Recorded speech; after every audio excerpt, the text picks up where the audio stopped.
Hello everybody, this is ManuS and welcome back to yet another Eternal News video. We got some balance changes to talk about. There's a lot happening right now. So before we dive in, subscribe down below for more and let's go. Alright, so first off, we have a couple of balance changes aimed at Throne. Praxis and Praxis with Justice has been a bit too dominant in Direwolf's eyes, which is not unreasonable. So the first change is that they go into nerf Tokas. Card has been pretty pushed, so I think the card will still mostly be played in the same decks as before to the same amount, just with a little less impact now that it is a 2-4 instead of a 3-4, which keeps the card intact the way it's supposed to play out. It just makes it a bit weaker at what it's doing now. It's less good of an offensive force, and it's also less impactful as a blocker, basically. But that's about it. So yeah, reasonable change. I don't mind that change. Although, to be fair, I feel like the change is kind of marginal and low impact for what the card does in most decks. So I'm not sure if it actually does that much, to be honest. And we have another sort of subtle change. Zoltar Arcanum now has durability 4 instead of 5. Another change that seems very reasonable, especially if you compare Arcanum, for example, to Office. This was Office has 4 loyalty 2, for durability 2, but can protect itself less well than Arcanum can thanks to Zoltar Convoy, so that puts it more in line with other sites, which is a very solid change. Then again, it's a pretty subtle change. Like, one of the major threats to the card is and was Icaria, so that doesn't really get affected by this.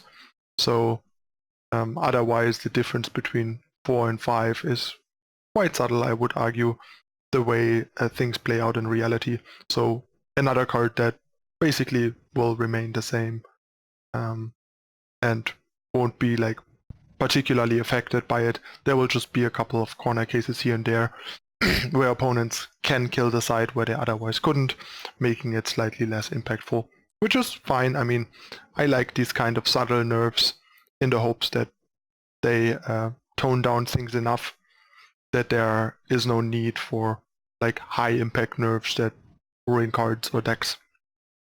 So yeah, then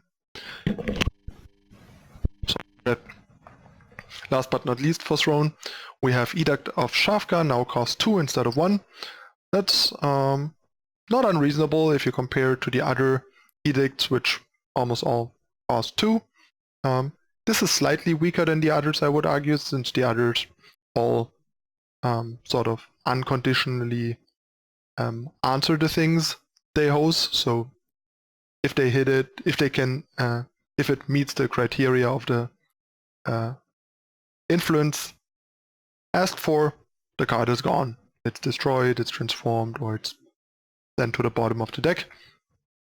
While Edict of Shafka actually has a fair share of limitations by dealing a maximum of 5 damage. Like, it doesn't punch through an Anya that has her Renown triggered with her Aegis because she's a 6/6, and there's also a fair share of other units that are Primal or Justice but won't die to Edict. And now Edict, obviously without hitting a Justice or a Primal card, is even worse, which was their goal. Like, they wanted to move away from people main decking Edict of Shafka, which we have seen in these sort of Zoltar ramp decks. So yeah, not an unreasonable change, not that big of an impact, makes it a bit weaker as a market card, unfortunately, but all in all, a reasonable change. Sorry, I'm still a bit coughing, as you can see. Then we're on to Expedition. I mean, the ECQ made it very clear that Expedition will need some changes. and everybody expected them to happen. What we didn't necessarily expect is that they would look the way they do. So first of all, the first change is Slumbering Stone. Now, instead of creating a 2/2 gargoyle with flying in play, you draw a 2/2 gargoyle with flying on tube, which unfortunately basically kills the card. I don't think the card will be playable in Expedition anymore, and it will also not be playable. So sorry about that. Also won't be able to see any play in Throne, which is my biggest issue. I wish they would have opted for something like just taking the card out of the Expedition pool to keep it intact for Throne, since it's a really cool and nice role player. Jesus. A really nice role player in Throne for certain types of sack decks, and that is taken away as a collateral damage when it doesn't seem necessary. So I'm not the biggest fan of this cut. Also, I don't think it's a particularly impactful change for Expedition either, because as you can see in the deck tech that I uploaded before, we opted to run 0 Slumbering Stone in our list because we felt that overall improves the deck. So yeah, people can just do what we did. They can swap their Slumbering Stones for Shepherds and move on with their life.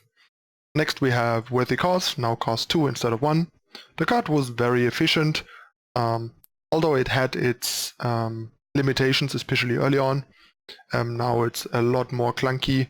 I think at least for Expedition power level, this is very reasonable, although I'm not super happy with this change once again in how it affects Throne, because in Throne the card will be much worse now, while before the card was a nice card in Throne but not too good. And yeah, the collateral damage that Throne will take from these Expedition changes is something that I'm not happy about, because yeah, that's kind of the problem that you get with having multiple formats, and Throne is still technically kind of the primary format, so a primary format like Throne taking collateral damage from changes to the higher fluctuation format like Expedition is pretty unfortunate. And I would have preferred if they maybe could have hit cards that were less relevant to Throne and more specifically impactful to Expedition, like for example Prophet, stuff like that. And last but not least, for Expedition we have a nerf to Incarnus. Incarnus now is a 3/2 instead of a 3/3.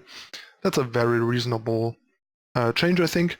It basically makes the card much more of an offense-only card, because before playing it as a 3/3 still meant you got some free stall on early units, especially in Expedition where there's a fair share of 2 attack units, or you could like block a Shenra for free.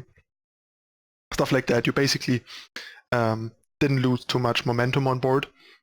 While now, if you play Incarnus and want to not trade Incarnus, you basically sort of skip your force turn by doing so in terms of board impact defensively, which is a pretty nice way of rebalancing the card a bit. It also makes Char a bit better and Snow Pelting, which is nice for Expedition, and overall keeps the card mostly intact, just makes it more of an opportunity cost to deploy. Next change that is also arguably an Expedition change is a change to Varret. So basically they buffed his Mighty and Stealthy version by making it a 6/7 instead of a 6/6, and a 4/5 instead of a 3/5, and in turn turning Varret the Wise, the Aegis body, into a 3/4 Aegis, which I think is overall a pretty nice change. Makes makes the Varid the Mighty line up so much better against a lot of things. Like, I'm a bit surprised by that buff, honestly. I didn't even feel like that was necessary. And the swap basically between the lifesteal and the Aegis version is really nice. The lifesteal version just seemed too weak, and now it's much more of a real option. And the Aegis was the go-to really good mode that now is much more situational, because the 3-4 Aegis really isn't that impressive. And now, unless you really need what Aegis offers, you might want to go for one of the other two, especially the 6-7 Overwhelm, instead, to have your Varid flip be more impactful. And then we get two like minor buffs that are really not that relevant. Inspired Prank now costs 3 instead of 4. I still think the card's pretty bad, so I don't really see this seeing any play even in the market of a Yeti deck. But the Elvish Swindler buff is a pretty sweet one. Like, the card was kind of underpowered at 2-3 for 5, and now like a 3-4 for 5 that generates card advantage makes the card actually pretty cool, and I would definitely look into what could maybe be done with the card, since it's a pretty appealing sort of 2-for-1 and limited tutor now, as opposed to before where it was just a bit too low impact. So yeah, those are the changes. I think most of them are pretty well done. I'm just kind of very unhappy about the Slumbering Stone change. I think that is a pretty poor solution that doesn't even affect the deck that much if you look at the alternatives. And the Worthy Cause one, while Worthy Cause was very good, especially in Expedition, and I can understand where they're coming from, I'm still a bit sad about how it hurts thrown as collateral damage. Sorry guys for the many interruptions this time. Can't really control how my coughing pans out. Some days it's better, some days it's worse. And I'm glad that I made it through like the other videos without any interruptions like this. Alright, let me know in the comments what you think about the nerfs and my assessments of them, as usual. So I would love to hear from you guys down below. And of course I'll link to the changes down in the description as usual, so you can read the things in detail and the explanations that Direwolf provided if you want to. And yeah, that's it again for this time. I'm your host ManuS. I thank you for watching, and I'll see you next time. Bye.